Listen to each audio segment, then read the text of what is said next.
Chapter 27. The word of the Lord came to me. Son of man, take up a lament concerning Tyre. Say to Tyre, situated at the gateway to the sea, merchant of peoples on many coasts, this is what the sovereign Lord says. You say, O Tyre, I am perfect in beauty. Your domain was on the high seas. Your builders brought your beauty to perfection. They made all your timbers of pine trees from Senir. They took a cedar from Lebanon to make a mast for you. Of oaks from Bashan they made your oars. Of cypress wood from the coasts of Cyprus they made your deck, inlaid with ivory. Fine embroidered linen from Egypt was your sail and served as your banner. Your awnings were of blue and purple from the coasts of Elisha. Men of Sidon and Arvad were your oarsmen.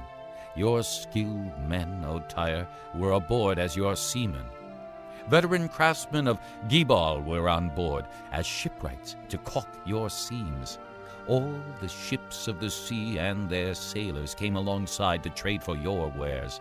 Men of Persia, Lydia, and Put served as soldiers in your army. They hung their shields and helmets on your walls, bringing you splendor. Men of Arvad and Helek manned your walls on every side. Men of Gammad were in your towers. They hung their shields around your walls. They brought your beauty to perfection. Tarshish did business with you because of your great wealth of goods. They exchanged silver, iron, tin, and lead for your merchandise. Greece, Tubal, and Meshech traded with you. They exchanged slaves and articles of bronze for your wares. Men of Beth Togarmah exchanged workhorses, war horses, and mules for your merchandise. The men of Rhodes traded with you, and many coastlands were your customers. They paid you with ivory tusks and ebony. Aram did business with you because of your many products. They exchanged turquoise, purple fabric, embroidered work, fine linen, coral, and rubies for your merchandise. Judah and Israel traded with you.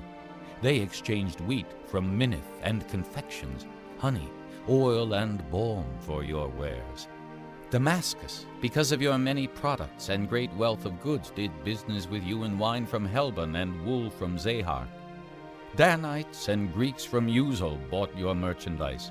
They exchanged wrought iron, cassia, and calamus for your wares. Dedan traded in saddle blankets with you. Arabia and all the princes of Kedar were your customers. They did business with you in lambs, rams, and goats. The merchants of Sheba and Raamah traded with you. For your merchandise they exchanged the finest of all kinds of spices and precious stones and gold.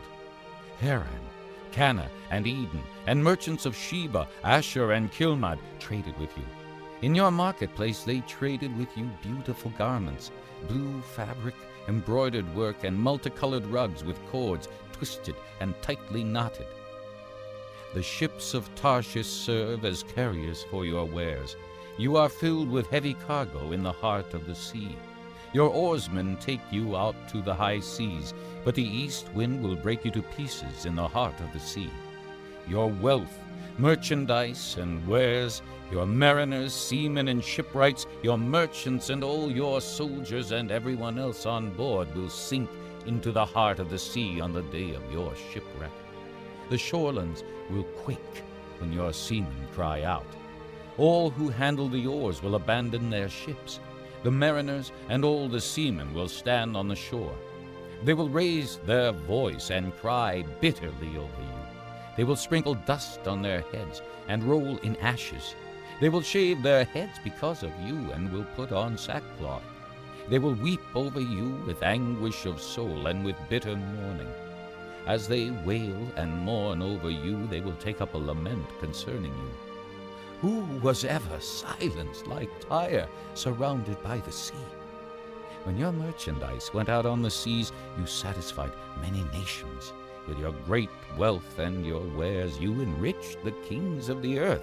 Now you are shattered by the sea in the depths of the waters. Your wares and all your company have gone down with you. All who live in the coastlands are appalled at you. Their kings shudder with horror, and their faces are distorted with fear. The merchants among the nations hiss at you. You have come to a horrible end, and will be no more.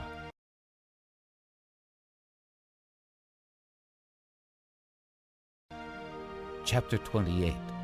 The word of the Lord came to me. Son of man, say to the ruler of Tyre, this is what the sovereign Lord says. In the pride of your heart you say, I am a god. I sit on the throne of a god in the heart of the seas. But you are a man and not a god, though you think you are as wise as a god. Are you wiser than Daniel? Is no secret hidden from you? By your wisdom and understanding you have gained wealth for yourself, and amassed gold and silver in your treasuries. By your great skill in trading you have increased your wealth, and because of your wealth your heart has grown proud. Therefore this is what the sovereign Lord says. Because you think you are wise as a god, I am going to bring foreigners against you, the most ruthless of nations. They will draw their swords against your beauty and wisdom and pierce your shining splendor. They will bring you down to the pit, and you will die a violent death in the heart of the seas. Will you then say, I am a god, in the presence of those who kill you? You will be but a man, not a god, in the hands of those who slay you. You will die the death of the uncircumcised at the hands of foreigners. I have spoken, declares the sovereign Lord. The word of the Lord came to me. Son of man, take up a lament concerning the king of Tyre, and say to him, this is what the sovereign Lord says. You were the model of perfection, full of wisdom and perfect in beauty. You were in Eden, the garden of God. Every precious stone adorned you, ruby, topaz and emerald, chrysolite, onyx and jasper, sapphire, turquoise and beryl. Your settings and mountings were made of gold. On the day you were created, they were prepared. You were anointed as a guardian cherub, for so I ordained you. You were on the holy mount of God. You walked among the fiery stones. You were blameless in your ways from the day you were created till wickedness was found in you. Through your widespread trade, you were filled with violence, and you sinned. So I drove you in disgrace from the mount of God, and I expelled you, O guardian cherub, from among the fiery stones. Your heart became proud on account of your beauty, and you corrupted your wisdom because of your splendor, so I threw you to the earth. I made a spectacle of you before kings. By your many sins and dishonest trade, you have desecrated your sanctuaries. So I made a fire come out from you, and it consumed you, and I reduced you to ashes on the ground in the sight of all who were watching. All the nations who knew you are appalled at you. You have come to a horrible end, and will be no more. The word of the Lord came to me. Son of man, set your face against Sidon, prophesy against her, and say, this is what the sovereign Lord says. I am against you, O Sidon, and I will gain glory within you. They will know that I am the Lord when I inflict punishment on her and show myself holy within her. I will send a plague upon her, and make blood flow in her streets. The slain will fall within her, with a sword against her on every side. Then they will know that I am the Lord. No longer will the people of Israel have malicious neighbors who are painful briars and sharp thorns. Then they will know that I am the sovereign Lord. This is what the sovereign Lord says. When I gather the people of Israel from the nations where they have been scattered, I will show myself holy among them in the sight of the nations. Then they will live in their own land, which I gave to my servant Jacob. They will live there in safety, and will build houses and plant vineyards. They will live in safety when I inflict punishment on all their neighbors who maligned them. Then they will know that I am the Lord their God.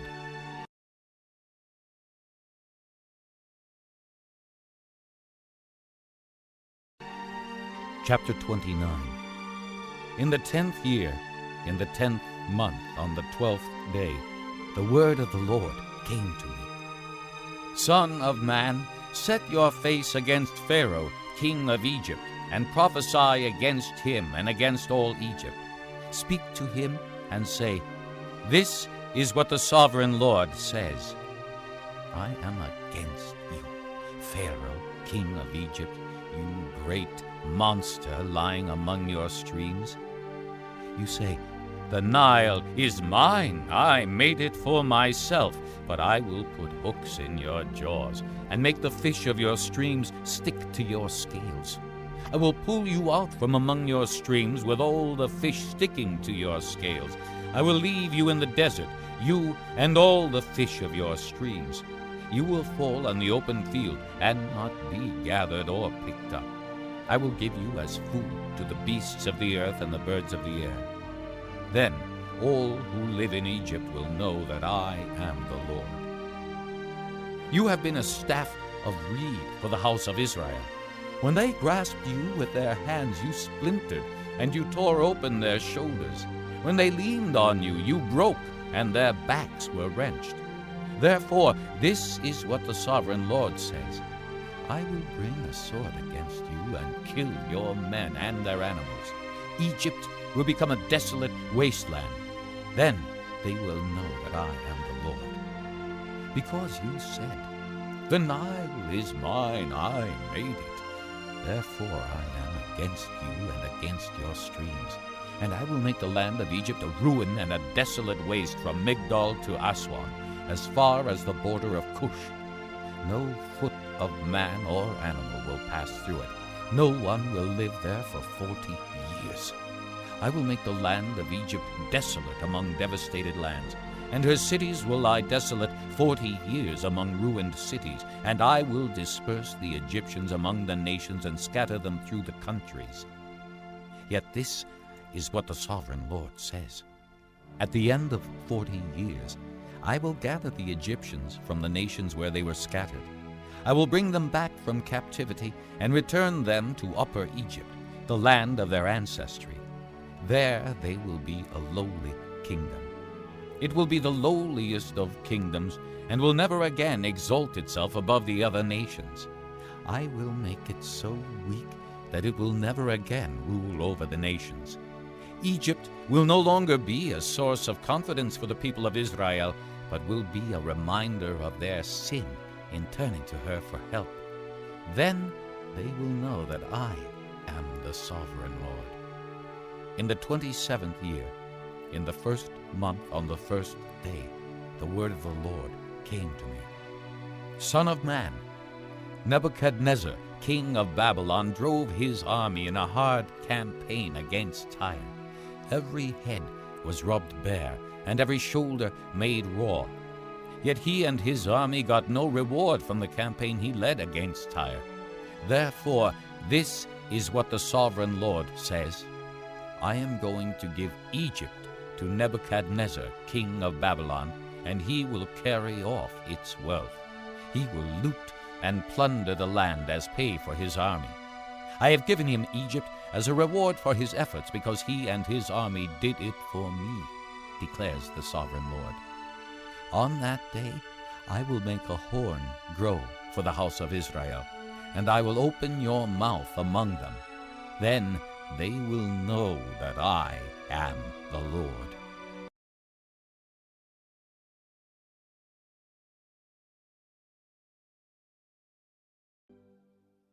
Chapter 3. Wives, in the same way be submissive to your husbands, so that if any of them do not believe the word, they may be won over without words by the behavior of their wives, when they see the purity and reverence of your lives. Your beauty should not come from outward adornment, such as braided hair and the wearing of gold jewelry and fine clothes. Instead, it should be that of your inner self, the unfading beauty of a gentle and quiet spirit, which is of great worth in God's sight. For this is the way the holy women of the past who put their hope in God used to make themselves beautiful. They were submissive to their own husbands, like Sarah, who obeyed Abraham and called him her master. You are her daughters if you do what is right and do not give way to fear. Husbands, in the same way be considerate as you live with your wives, and treat them with respect as the weaker partner and as heirs with you of the gracious gift of life, so that nothing will hinder your prayers. Finally, all of you, live in harmony with one another. Be sympathetic, love as brothers, be compassionate and humble. Do not repay evil with evil or insult with insult, but with blessing, because to this you were called, so that you may inherit a blessing. For whoever would love life and see good days must keep his tongue from evil and his lips from deceitful speech. He must turn from evil and do good. He must seek peace and pursue it. For the eyes of the Lord are on the righteous, and his ears are attentive to their prayer. But the face of the Lord is against those who do evil. Who is going to harm you if you are eager to do good? But even if you should suffer for what is right, you are blessed. Do not fear what they fear. Do not be frightened. But in your hearts set apart Christ as Lord. Always be prepared to give an answer to everyone who asks you to give the reason for the hope that you have. But do this with gentleness and respect, keeping a clear conscience, so that those who speak maliciously against your good behavior in Christ may be ashamed of their slander. It is better if it is God's will to suffer for doing good than for doing evil. For Christ died for sins once for all, the righteous for the unrighteous, to bring you to God. He was put to death in the body, but made alive by the Spirit, through whom also he went and preached to the spirits in prison, who disobeyed long ago when God waited patiently in the days of Noah while the ark was being built. In it only a few people, 8 in all, were saved through water. And this water symbolizes baptism that now saves you also, not the removal of dirt from the body, but the pledge of a good conscience toward God. It saves you by the resurrection of Jesus Christ, who is gone into heaven and is at God's right hand, with angels, authorities, and powers in submission to him.